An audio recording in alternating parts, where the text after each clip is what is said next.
Primeiro elemento, tópico frasal ou tema do capítulo. Essa aqui é a primeira parte que nós devemos sempre desenvolver dentro de qualquer capítulo que nós formos fazer. Todo capítulo ele deve ter um tópico frasal, que é quando nós vamos contextualizar o tema para o leitor. Por exemplo, se eu estou falando sobre a importância das ferramentas digitais na educação, eu tenho que, por obrigação, falar sobre educação e sobre ferramentas digitais. Eu vou criar capítulos sobre isso dentro do meu referencial teórico. Então, um desses capítulos pode ser um capítulo conceitual, como esse daqui. E nesse capítulo conceitual, eu tenho que tecer a contextualizar o meu tema. O meu tema é a importância de recursos tecnológicos na educação. Eu preciso falar de educação, por isso, aquilo. Eu vou contextualizar o meu tema. E por que o meu tema está relacionado a essa informação específica, a esse tema específico, conceitual, que eu vou abordar nesse capítulo. Então, eu estou aqui relacionando sempre a minha pesquisa ao elemento específico, ao elemento do tema que tratará esse artigo, esse capítulo conceitual. Vou também levantar um ponto de vista sobre o tema. Qual o ponto de vista? É um ponto de vista problemático? É um ponto de vista benéfico? Levanto essa preocupação.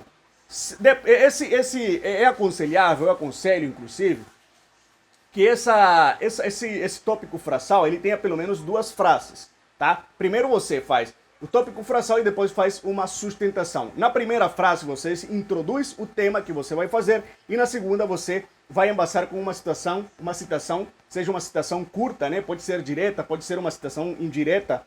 E aí você vai fazer uma sustentação ou embasar, como se diria em outras palavras, aquele elemento, essa situação que você está defendendo a partir do seu tópico frasal. Vamos então para o segundo item do capítulo. Vamos fazer uma citação indireta de livro. Essa citação indireta de livro é para justificar informações do tópico frasal. Com essa citação indireta, ou uma citação direta que seja, mas direta curta, eu vou justificar o porquê da importância daquele tema que eu estou pesquisando.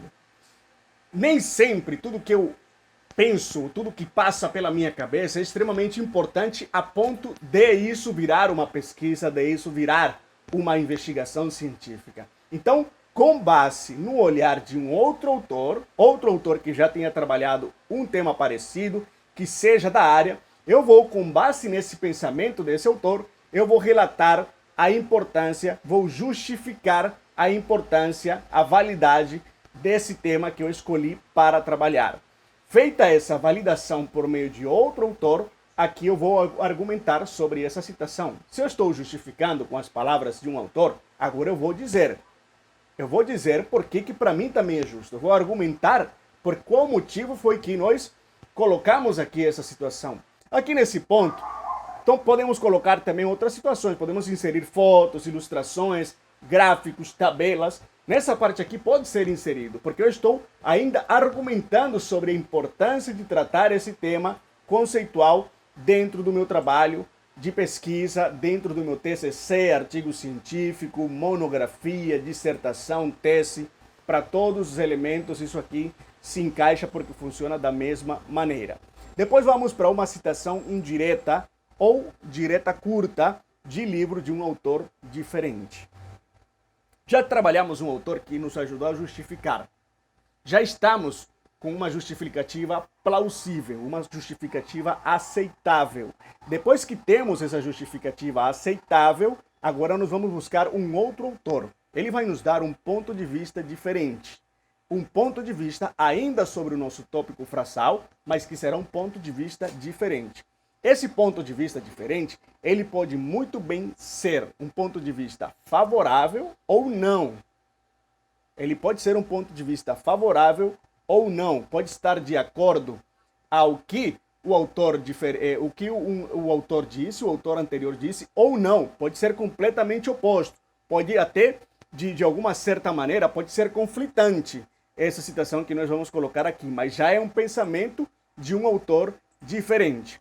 Aí vamos partir para a argumentação ou cruzamento de opiniões. Se as opiniões estão de acordo, eu simplesmente faço cruzar as duas opiniões e reforçar o porquê de essas duas situações, desses dois pensamentos, desses dois autores, fazem sentido, se correlacionam, ou então dizer o porquê não se correlacionam esses dois elementos. Por que eles são completamente opostos? Também posso dizer isso, tá? Então, nessa argumentação, vou cruzar as opiniões desses autores que eu já trabalhei. Então, as palavras para cruzar duas opiniões desses autores sobre esse tema. Eu posso utilizar aqui nessa parte, eu posso utilizar uma citação direta curta de um dos autores, ou então posso utilizar a citação direta curta dos dois autores que eu já trabalhei até esse momento, tá? Eu posso ainda complementar com mais algumas palavras que eles tenham colocado dentro dos livros para fazer essa argumentação e esse cruzamento de opiniões. Agora vamos argumentar sobre a importância do tema. Por que é importante esse tema que eu estou trabalhando? Eu devo reconfirmar essa importância, tá bom?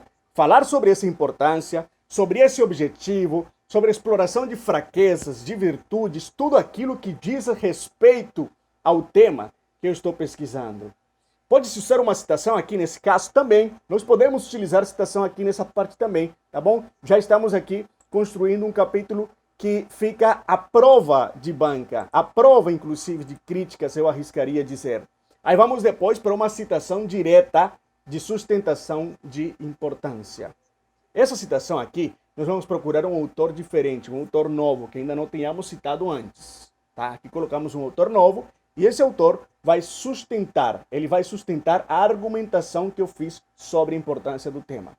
Anteriormente já não fiz uma argumentação, já argumentei anteriormente, agora eu vou sustentar com esse autor. Essa citação vai vir colocar um ponto de certeza, de veracidade, de oficialidade. É oficial, é realmente isso daqui.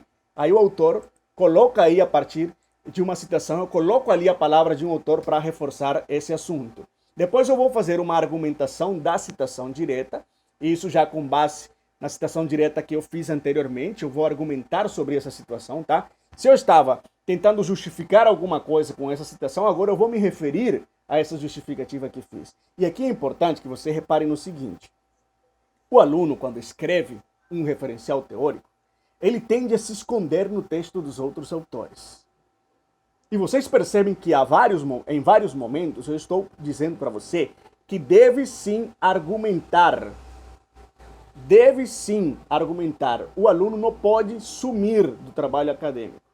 Ele deve argumentar, deve aparecer, deve fazer inferências em cima do texto dos outros. Tá? Porque às vezes se prega uma política de que o aluno não pode se manifestar. E isso é equivocado. O aluno pode sim se manifestar. Aliás, deve se manifestar. Mas o aluno não deve se manifestar com palavras próprias ou com ideias próprias. Não é disso que se trata. O aluno deve se manifestar a partir do pensamento de autores que ele já citou dentro do seu texto. Então a opinião do aluno estará refletida, estará presente a argumentação do aluno, mas essa argumentação do aluno estará embasada, suportada com uma base sólida, que é a citação que eu estou fazendo de outros autores. Mas eu não posso me omitir dentro do trabalho científico, simplesmente com essa desculpa de que eu só posso citar autores que já desenvolveram obras nesse sentido, tá bom? Depois da argumentação eu vou fazer uma outra citação direta, agora eu vou sustentar a ideia do meu trabalho, tá? Esse autor novo que eu vou colocar agora, ele vai sustentar a ideia que está sendo discutida. Tá? Ele vai sustentar, já não mais a minha justificativa, agora a minha ideia. Na citação anterior eu defendi a minha justificativa. Agora eu estou defendendo, ou estou citando, sustentando a ideia que eu tenho por trás desse elemento. Feita essa citação direta, eu vou salientar a ideia do autor sobre o tema, vou novamente tecer alguns comentários. Eu vou argumentar sobre a citação direta que fiz. Evidenciar a ideia central do autor também.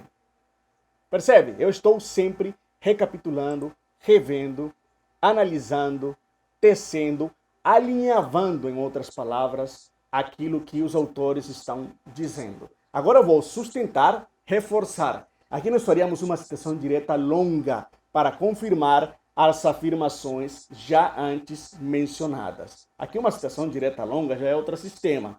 A citação direta longa é aquela que tem mais de 3 linhas e tem um recuo de 4 na página.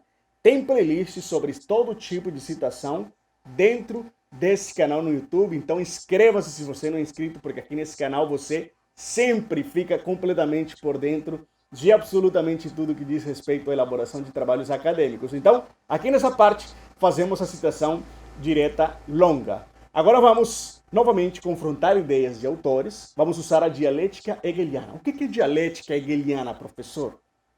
Confronto de ideias. A dialética consiste em tecermos ideias. Ideias similares ou nem tão similares assim.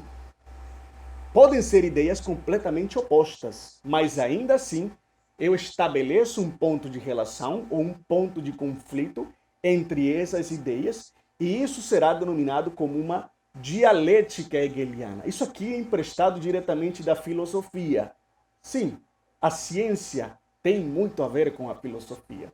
Então, você faz esse confronto de ideias entre os autores que já passaram por ali e você pode utilizar, ou pode durante essa confrontação de ideias, você pode ainda utilizar algumas citações diretas curtas nesse parágrafo para ir apoiando alguns detalhezinhos, algumas palavrinhas-chave que você considerar importantes serem destacadas com citação direta curta. Agora sim, argumentação com citação direta curta, mais um parágrafo agora, né? Essa citação escreve seu entendimento com base nas pesquisas ou informações que obtivemos na citação anterior. Tivemos uma citação lá atrás? Beleza. Agora sim, agora eu vou argumentar. Tive a citação, cruzei a ideia dos autores, fiz confronto de ideias. Agora que confrontei ideias, agora eu vou partir para argumentar sobre esses elementos que nós discutimos aqui atrás. Percebe? Novamente o aluno presente no texto. É quando você está na banca lendo um trabalho desse, você diz, cara, o aluno não somente leu e colocou isso aqui, o aluno pensou isso que ele está colocando aqui.